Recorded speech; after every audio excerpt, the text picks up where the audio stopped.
Le coronavirus constitue une surprise majeure qui bouleverse complètement la vie mondiale, rendant obsolètes en quelques semaines toutes les prévisions, les plans basés sur ces dernières.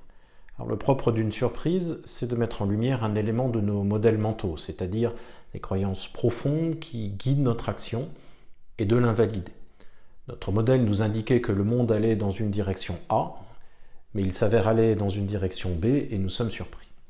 Cette surprise peut avoir des conséquences plus ou moins graves. La plupart du temps, la réaction consistera à l'ignorer.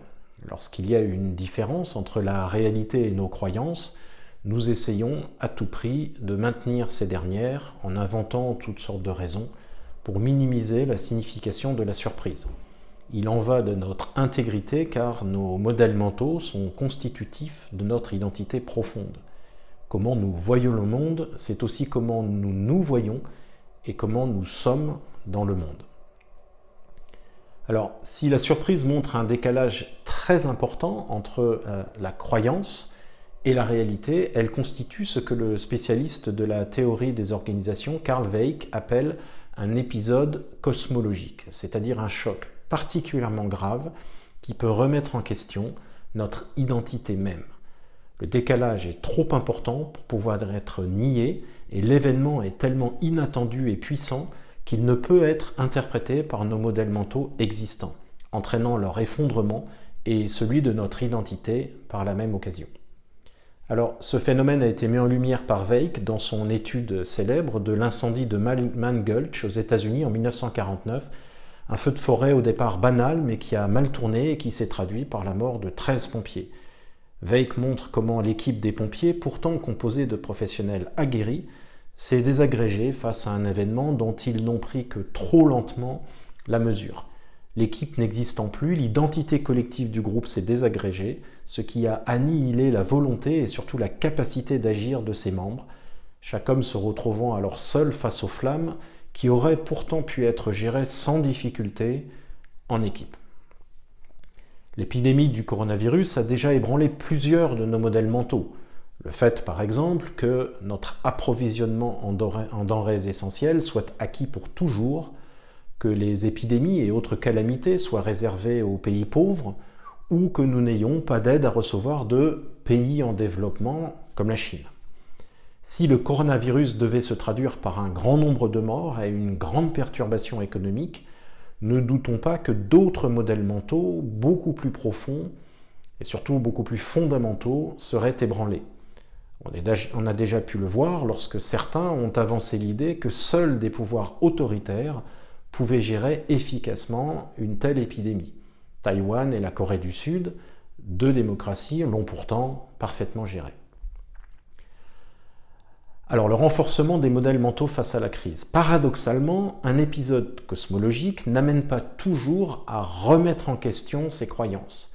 Elle peut, dans certains cas ou pour certaines personnes, servir au contraire à les renforcer, malgré ou peut-être à cause de sa magnitude. Ainsi a-t-on vu fleurir ces derniers jours des déclarations diverses de diverses personnalités qui toutes commencent par « l'épisode du coronavirus montre bien que ».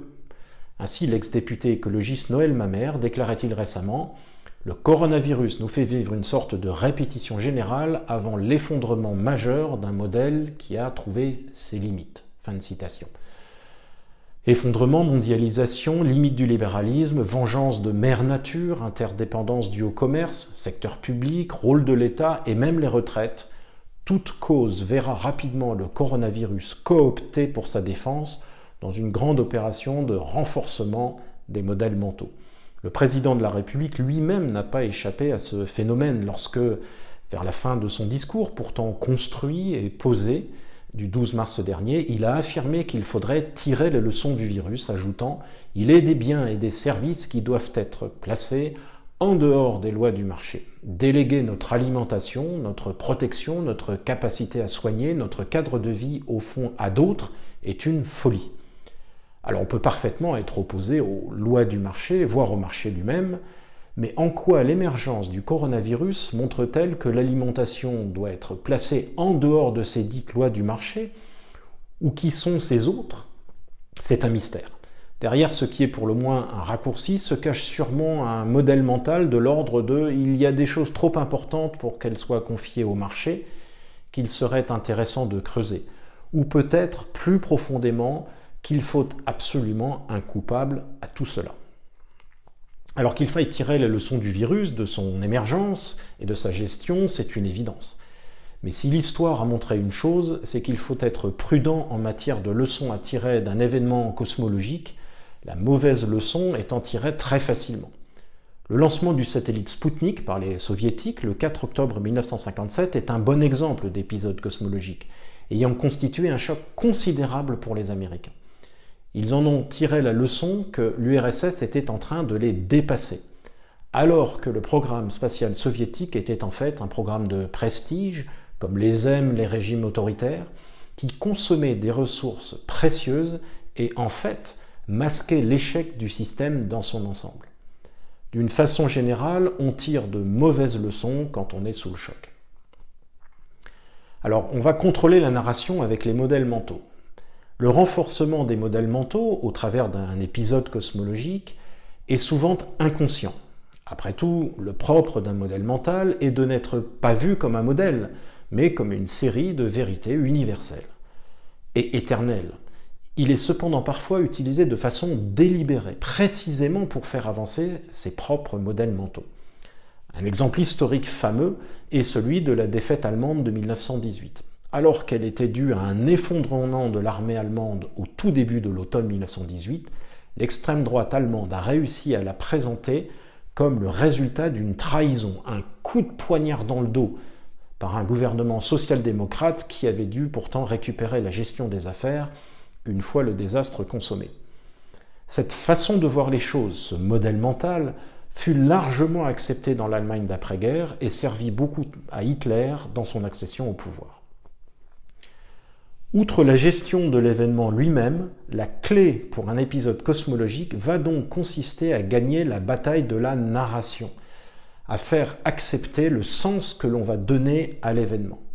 Quelles que soient les conséquences du coronavirus, il est évident que cette bataille a déjà commencé, que ses conséquences seront très lourdes et qu'elles seront très différentes selon qui la gagnera. Alors la notion de modèle mental est développée dans mon ouvrage Stratégie modèle mental, coécrit avec Béatrice Rousset et paru chez Diatéino. Par ailleurs, vous pourrez retrouver beaucoup d'articles sur l'incertitude, les surprises et les modèles mentaux sur mon blog www.philippe-silberzan.com.